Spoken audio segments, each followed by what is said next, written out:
Esse é o Mundo em Revolução e nós vamos falar agora sobre a situação na Ucrânia. Hoje, dia 20 de novembro de 2024, são 2 horas da tarde aqui em Kiev, 9 horas da manhã no Rio de Janeiro, no momento que eu gravo esse vídeo. E tivemos essa noite um ataque com drones e mísseis, na noite e na manhã, né? Os drones foram agora de manhã, eu ouvi o drone aqui perto do hotel onde eu estou aqui, mais cedo, não teve nenhum impacto aqui em Kiev, né? Mas você pode ver que foram vários drones derrubados aqui. E agora, um pouco antes de eu começar a gravar meu vídeo, eu ia começar a gravar o vídeo, mas entrou um alarme de ataque aéreo aqui, e daí eu tive que atrasar um pouco a gravação do vídeo, mas já estou aqui. A boa notícia é que acabou já o racionamento de energia elétrica, tá? Os blackouts rotativos que eles estavam fazendo aqui já encerraram, foram só 2 dias necessários. A Ucrânia já colocou a grade de energia elétrica dela funcionando 100%, não precisa de mais avisos desse tipo, mais cortes, né? Olha que coisa, o Putin gastou um dinheirão para explodir um monte de coisa aqui com mísseis caríssimos, e isso resultou em, 2 dias de inconveniência aqui na Ucrânia. Mas tem um aviso sério hoje. Hoje parece que vai ser um grande ataque aqui na Ucrânia, tanto que teve esse ataque quando eu comecei a gravar o vídeo aqui, tive que parar e coisa e tal. Segundo estão dizendo, os russos vão fazer um grande ataque. Vamos entender o que está acontecendo aqui, mas não vai ser nada demais no final das contas, né? Bom, linha de frente, nenhuma mudança, nenhuma alteração de ontem para hoje, mas os ucranianos fizeram um monte de ataques com Storm Shadow e ataques e drones e mísseis com um monte de lugar aqui, ou seja, está virando uma festa, né? Agora a gente pode atacar igual os russos estão atacando, né? Então agora não tem limite essa brincadeira. Vamos ver se os russos aguentam ou por quanto tempo o Putin aguenta sem cagar nas calças, né? Bom, vamos falar também sobre o último pacote de ajuda dos americanos para a Ucrânia. Parece que está vindo muita coisa para a Ucrânia agora. O Biden prometeu no último pacote dele, aí, até o final do governo dele, mandar tudo que ele podia para a Ucrânia. E acho que ele vai cumprir, hein? Vai mandar um bocado de coisa aqui para a Ucrânia. Tem este lado positivo, né? Bom, vamos falar sobre esses e outros assuntos em detalhes. Essas notícias foram sugeridas por Please, meu teletoba favorito, Baco Baco do Baco Balaco Baço e várias outras pessoas. Obrigado aí ao pessoal que sugeriu notícias lá no nosso site, no wrevolving.com. E obrigado a você que está assistindo o nosso vídeo. Se você gosta do nosso conteúdo, por favor, deixe o seu like e se inscreva aqui no canal, né? Pois bem, como vocês podem ver aqui, a manhã de hoje foi bem movimentada aqui em Kiev. Teve um total de um míssil S-300, esse S-300 não foi aqui em Kiev não, tá? S-300 é tipicamente em Kharkiv ou em outras cidades aqui perto da Rússia, porque ele é um míssil que não tem um alcance muito grande. Mas teve 5 mísseis Ra-59-69, dos quais 2 foram abatidos, e teve 122 drones Shahid. Como eu falei para vocês, um deles eu ouvi, estava aqui pertinho aqui do hotel. Eu cheguei a ouvir o barulhinho de mobilete dele aqui perto de mim, mas 114 foram derrubados desses 122, e os que atingiram alguma coisa também não fizeram nenhum dano significativo por aqui. Então, um dia muito movimentado aqui na Ucrânia, mas nada sério, né? Agora, começou, como eu falei, a 1 hora da tarde aqui, começou, na hora que eu ia começar a sentar para gravar o vídeo, teve um grande alarme de ataque aéreo aqui em Kiev, né, envolvendo toda essa região aqui, que tem inclusive a cidade de Kiev. E como eu estava fazendo justamente essa notícia aqui, eu achei melhor não gravar o vídeo e ir lá para o abrigo, mas não teve nada, acabou que não chegou nada aqui, pelo menos onde eu estou não teve nada, né? Já cancelaram o alarme aéreo já, porque olha só, hoje as embaixadas da Espanha, da Grécia, da Itália e dos Estados Unidos, eles falaram que encerraram a operação hoje porque estão alertando do risco de um grande ataque aéreo aqui em Kiev hoje por parte da Rússia no dia 20 de novembro, né? Então está aqui o aviso americano. A embaixada americana em Kiev recebeu informação específica de um potencial ataque aéreo significativo no dia 20 de novembro e por excesso de cautela decidiu fechar a embaixada e os empregados foram instruídos a ficar em abrigos antiaéreos e está recomendando os seus cidadãos a estarem preparados para ir para o abrigo caso um alarme aéreo seja acionado, né? Então eu resolvi seguir essa recomendação também, estou atrasando o vídeo aqui, mas já acabou o ataque, ou pelo menos esse alarme acabou e não teve nada aqui perto em Kiev, né? E por que tem esse ataque? Bom, segundo estão dizendo, parece que tem 29 Tu-95-160 em bases aéreas próximas da Ucrânia. Esses são os bombardeios usados pelos russos para lançar os mísseis deles contra várias cidades aqui na Ucrânia, então eles estavam imaginando que seria um grande ataque de mísseis contra várias áreas da Ucrânia, inclusive contra Kiev, né? Além disso, os russos estão ameaçando usar um RS-26, o Kapustin. Kapustin é uma arma experimental que nunca foi usada da época da União Soviética, nunca foi usado esse bichão grande aqui, e segundo eles estão dizendo, eles usariam isso contra Kiev. Seria lançado aqui de próximo do Mar Cáspio, esse foguete aqui para atingir Kiev. Isso é o que está deixando o pessoal preocupado, né? Pode ser que aconteça. No vídeo de amanhã eu falo para vocês se aconteceu alguma coisa, tá? Eu acho que não vai ter nada não, mas enfim, esse pessoal não leva a lugar nenhum. Não é nuclear, tá? É um míssil convencional, mas é um míssil convencional com uma carga de 1,2 toneladas, ou seja, seria o mesmo que 3 mísseis Iskander-M, né? É um míssil que tem uma carga muito poderosa, embora não seja uma carga nuclear, né? O alcance é de 6.000 quilômetros e tem uma precisão de 150 metros, ou seja, uma precisão bem baixa, né, para os mísseis atuais. É um míssil da época soviética, por isso que não tem muita precisão.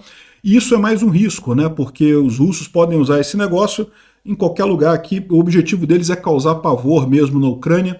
Aonde que eles lançariam isso, a gente não sabe, né? Se qualquer coisa, eu aviso a vocês. Se acontecer alguma coisa de fato, eu vou botar avisos lá no Twitter. Então me acompanha lá no Twitter também, @mundoemrevo, ou então @ancapsu. Eu também vou botar as novidades lá, se tiver alguma. Mas em princípio não deve ter nada não. Já acabaram o alarme aéreo que tinha aqui agora, né? O Pentágono reforça que não vê nenhum sinal dos russos preparando um ataque nuclear na Ucrânia. Então ela deixou isso claro. A gente já falou sobre isso, eu já expliquei para vocês, não vai ter ataque nuclear em momento algum. Pode ter um ataque com muitos mísseis? Pode ter ataque com míssil grandão contra a Ucrânia? Pode, isso pode acontecer de fato. Mas ataque nuclear não vai ter, simplesmente porque, por dois motivos na verdade. Primeiro porque, como eu já falei em outros vídeos, a arma nuclear, o grande valor dela é a capacidade de deter, né, a capacidade de dissuasão de alguém para evitar que outros ataquem você. Se você começa a usar armas nucleares ofensivamente, isso simplesmente deixa de existir. Né, se as pessoas começam a não ter mais medo de armas nucleares, acabou a história. E lembra que Kiev tem um Patriot aqui que é capaz de impedir, inclusive, armas nucleares que atinjam aqui a cidade, né? Então a gente não sabe, né? O Patriot também não é perfeito, então pode ser que tenha uma falha. No final das contas, não dá para, seria muito arriscado para os russos usarem isso. O outro motivo é justamente que a China não ia gostar dessa história de forma alguma. E já tem aviso claro da China aqui para o Putin, que ele pode ameaçar, pode chorar, pode brigar, pode gritar, pode espernear, mas não pode usar arma nuclear não. Então não vai ter arma nuclear aqui na Ucrânia. Tá? Lamento o pessoal que está falando aí, não porque Terceira Guerra Mundial, porque o Biden está agredindo a Rússia. Olha a história, o Biden agredindo a Rússia. A Rússia todo dia faz lançamento com um drone aqui contra a Ucrânia, volta e meia faz lançamento com mísseis aqui na Ucrânia. Agora a Ucrânia atingir a Rússia com mísseis é uma agressão que não pode, que não sei o que lá. Tem que ser muito russete retardada para levar isso a sério, né?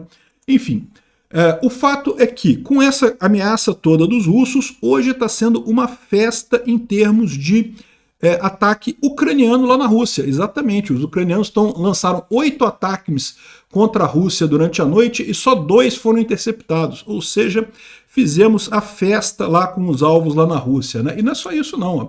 E também a gente teve a informação hoje de que os Estados Unidos permitiu que também a Ucrânia use o Storm Shadow e o Scalp, né? A Ucrânia já tinha a licença da Inglaterra, o Storm Shadow é fabricado na Inglaterra, já tinha a licença da França, o Scalp é fabricado na França, é basicamente a mesma arma, tá?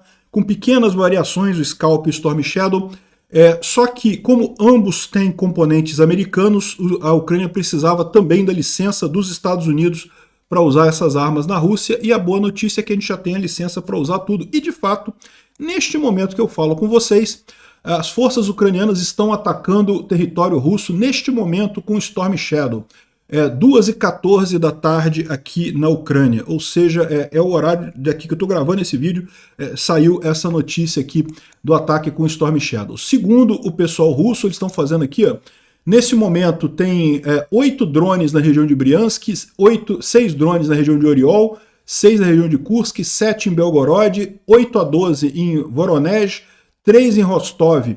E além disso, tem os mísseis. Então, ou seja, os russos estão apavorados porque essa noite teve um monte de drone ucraniano num monte de lugar e também tem os mísseis que estão voando agora, né? Os drones são esses que você vê aqui. Então tem Voronezh, tem Kaluga, tem Oriol, em Belgorod, inclusive alguns lugares teve explosão aqui, ó, dá para ver aqui ó, que atingiu o distrito de Belgorod aqui com um drone. Lembrando que drones, a Ucrânia não tem nenhuma restrição quanto a isso, né? Mas além disso ela usou Storm Shadow também nesse ataque que está acontecendo agora. Então a gente tem aqui ó, toda a Crimeia, Krasnodar, Voronezh, Belgorod, Lipetsk, Kursk e Oriol estão com alarme de ataque aéreo lá na Rússia. Então, aquele que eu falo para vocês, a gente está com alarme de ataque aéreo aqui em Kiev, os russos estão com alarme de ataque aéreo também num monte de região lá da Rússia, justamente por conta desses ataques ucranianos por ali, né? Então, aqui, ó, tem vários avisos aqui do pessoal lá na Rússia, né? E aqui, ó, aqui um outro aviso do coisa, e eis que é reportado que um esquadrão de Storm Shadow estão se aproximando de Huliapole, em direção a 150 metros. Um sistema de defesa antiaéreo Pantsir S-1 e um S-400 estão prontos para interceptar esses mísseis. E também estão próximo de Primoro Artsk, na direção da Ponte da Crimeia. Olha só, Yeisk e Ponte da Crimeia. Isso daqui Yeisk é nessa região aqui e Primorsko-Artsk é nessa região aqui. Ou seja, estariam vindo os Storm Shadow em direção à Ponte da Crimeia. Os russos dizem que vão interceptar. Vamos ver se vão interceptar mesmo. É uma pena, mas eu tenho que gravar nesse horário, porque depois eu tenho um monte de outras coisas para gravar, então eu tenho que gravar agora. Quando sair essas notícias eu falo se saiu alguma coisa, se não, no vídeo de amanhã, né? E também teve os ataques com drones ucranianos aqui também, ó, atingiram o 13º grau na região de Novgorod, na Rússia. Então a gente tem aqui, deixa eu botar o som aqui para a gente ouvir o som aqui. Вот дрон летает. Я его вижу, но камера его не видит. Он пролетел.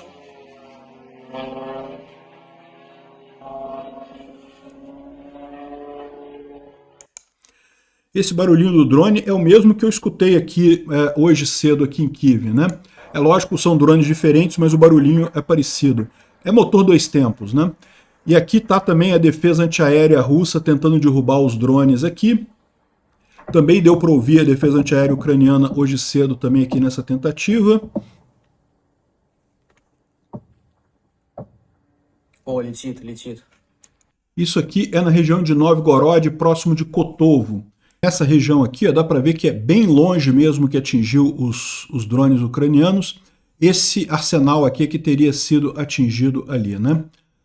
Além disso, temos também outras imagens aqui em Kolomna, que é perto de Moscou, também teve ataque aéreo ali, ó. Deixa eu tocar para vocês aqui. Что за пиздец? Чё тут всё взрывается, блядь? A mulher está falando aqui, né? O pessoal traduziu o que ela falou ali. Ela está falando, né? Que diabo que está acontecendo? Por que está tudo explodindo agora, né? Pois é, chama-se guerra, né? Tá chegando para vocês aí também. Теперь что-то орёт. Сука. A mulher chorando. Não, por que não para de explodir? Putz, né? Foda-se, né? Que foda isso, né? Pois é isso daí. Russo chorando porque tá chegando a guerra lá para eles, né? Isso aqui é outra visão da mesma região, mas acho que é a mesma mulher falando, não vale a pena a gente tocar de novo aqui não, né? Além disso, os ucranianos fizeram um trabalho de sabotagem numa instalação militar do Grupo Norte, né? O GUR, que é o Serviço Secreto Ucraniano, foi lá e fez um ataque ali nessa instalação militar. Deixa eu mostrar para vocês aqui. Tá, meu Deus.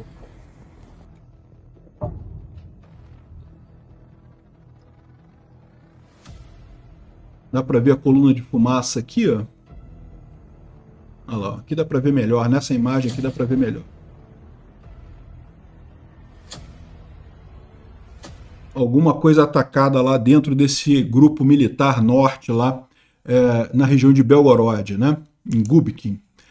Bom, e também aqui em Kursk, a gente tem informação aqui, ó, de caros compatriotas, a estrada entre Bolshedoskaya em direção a Kursk está de novo sob controle de drones, ou seja, uma estrada que os russos já tinham conseguido afastar os ucranianos retomaram agora de novo, não conseguem usar a estrada por conta de drones, né? Isso aqui a gente já falando da linha de frente da situação ali em Kursk. Aqui também teve uma posição russa obliterada nessa região. Isso aqui é uma posição russa, trincheira, né, com cobertura e coisa e tal. E o bombardeio aéreo foi lá e destruiu completamente o pessoal ali. Que coisa excelente, destruiu totalmente a posição russa ali na região, né? E aqui um outro evento, aqui um outro ataque feito pelos ucranianos contra blindados leves. Isso aqui eu acho que eu já mostrei para vocês. E, finalmente, tem esse outro aqui também, que é uma outra visão de ataques ucranianos contra blindados russos tentando avançar, né? Via de regra, a linha de frente continua a mesma coisa, a gente pode ver aqui nos mapas do Polé-Volant, eu não vou nem entrar em detalhes aqui, porque continua tudo basicamente a mesma coisa, os russos tentando avançar, perdendo uma grande quantidade de tropas e blindados e coisa e tal, e não conseguindo nada. Isso daqui continua o padrão dos últimos dias, né? Bom, o Instituto para Estudo da Guerra está falando aqui sobre a capacidade das forças ucranianas se defenderem da Rússia agora usando os armamentos ocidentais, isso é uma coisa realmente muito boa, mas não tem nenhuma grande novidade nesse meio tempo aqui, né? Bom, agora a gente tem a informação de que os Estados Unidos está preparando um grande pacote de ajuda militar para a Ucrânia de 275 milhões de dólares, mais um pacote grande, e nesse pacote vai incluir, inclusive, minas terrestres para a Ucrânia. Isso é uma coisa que é muito questionada, foi muito questionada lá nos Estados Unidos, porque minas terrestres costumam ter efeitos problemáticos, né? Depois que acaba a guerra, a mina ainda demora muito tempo para você retirar, um tempo absurdo. Quando eu fui a Kherson agora recentemente, cara, a quantidade de gente trabalhando para tirar a mina naquela região ali. Kherson foi liberado há 2 anos atrás. 2 anos atrás, aquela área toda já não tinha mais guerra, não tinha mais nada ali. E ainda está até hoje, se vocês ficarem surpresos. É que eu não podia também filmar esse pessoal, porque é tudo coisa militar, então não podia filmar, mas um monte de gente ainda trabalhando para tirar a mina daquela região ali de Kherson.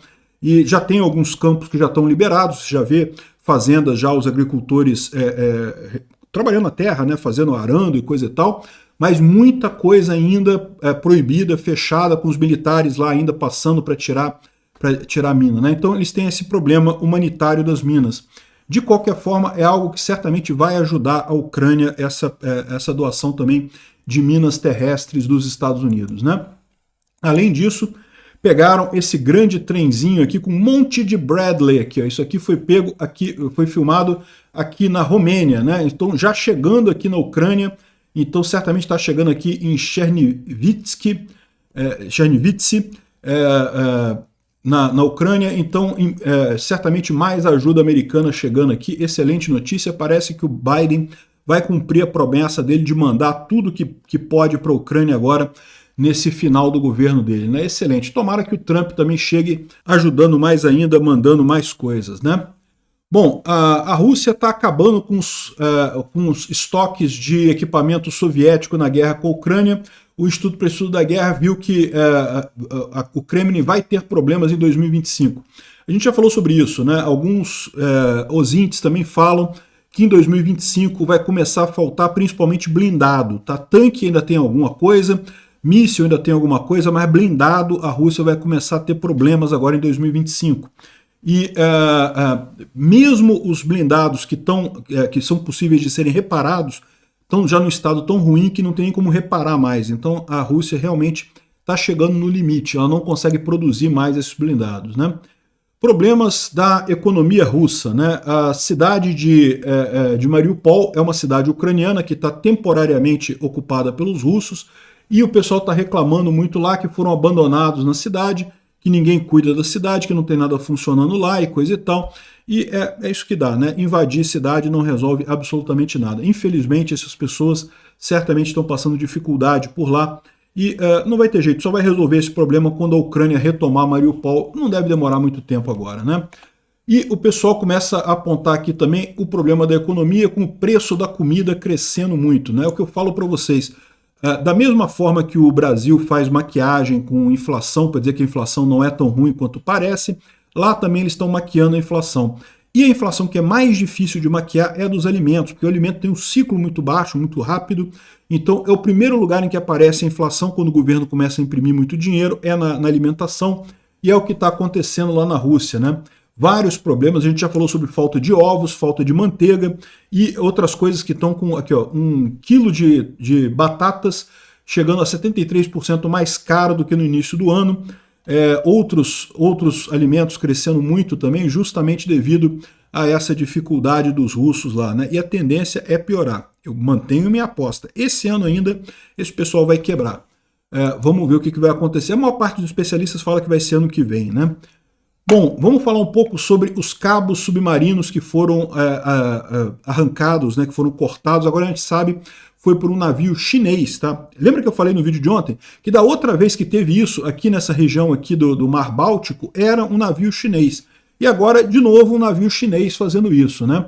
Aqui, ó, Alemanha e Finlândia falam em sabotagem e guerra híbrida agora, após danos repentinos em cabos submarinos no Mar Báltico, né? Um navio militar dinamarquês abordou um navio de carga chinês chamado Yiping após descobrir que ele destruiu 2 cabos de telecomunicações. São esses 2 cabos aqui, né? O cabo entre a Finlândia e a Alemanha e um cabo entre a Suécia e a Lituânia, né? E esse navio chinês, de propósito, foi lá e destruiu os cabos, né? Esses navios chineses, por algum motivo, eles soltam a âncora e vão arrastando o fundo do mar. É lógico, destroem cabos que tenham por ali. Isso é totalmente irregular. Por que eles fazem isso? Só tem uma explicação. É de propósito. É para quebrar cabo no fundo do mar. É a única explicação que existe. Não há nenhuma outra explicação possível para esse tipo de coisa. A questão é um barco chinês. Isso foi uma tripulação contratada pela Rússia para fazer isso. É a tripulação fazendo isso de sacanagem também por ser chinesa. Qual que é a lógica disso? A gente não sabe ainda, né? Tá aqui, o barco já fez pegou lá o navio chinês que foi acusado de sabotagem. O que vai acontecer? A gente não sabe. Ele já tem evidências mais do que claras do que aconteceu, que foi esse navio chinês que fez isso. De novo, outro navio chinês, já tinha acontecido isso. A primeira vez que aconteceu, você poderia dizer que era um acidente, né?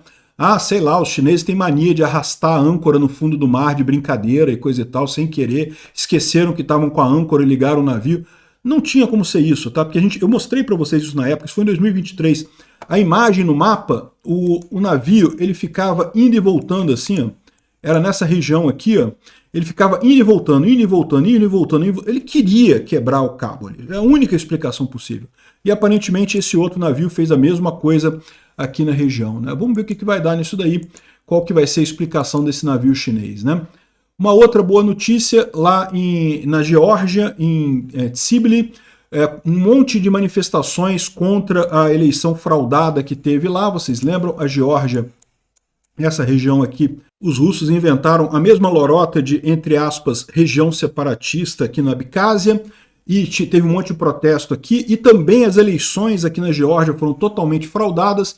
Lá na Abcásia, o presidente dessa região separatista, entre aspas, porque, de novo, não é região separatista de coisa nenhuma, eram os russos invadindo aquilo ali.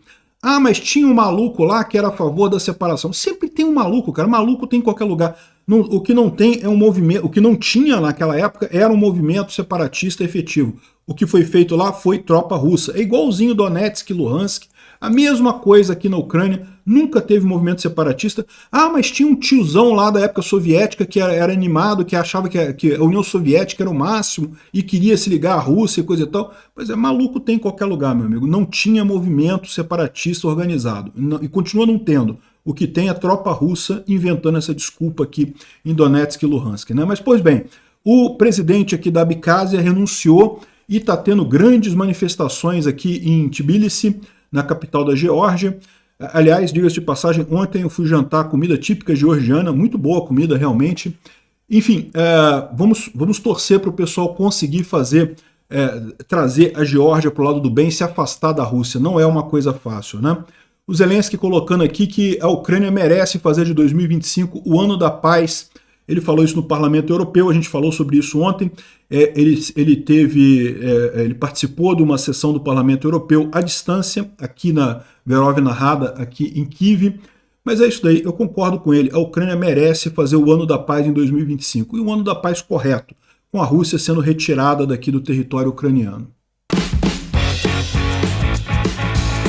Obrigado por assistir o vídeo até o final. Se gostou do conteúdo, não esqueça de deixar o seu like, isso ajuda o canal a crescer e a chegar para mais gente. Se não gostou, deixe o dislike e explique nos comentários como podemos melhorar. Comente também sugestões de temas que podemos trazer por aqui. Comentários insultuosos ou defendendo ditaduras e criminosos de guerra serão sumariamente bloqueados. Agradeço a compreensão. Se ainda não é inscrito no canal, considere se inscrever clicando no botão inscrever-se abaixo e marcando a campainha para todos os avisos. Se quiser ajudar o canal, veja no nosso site como você pode fazer isso.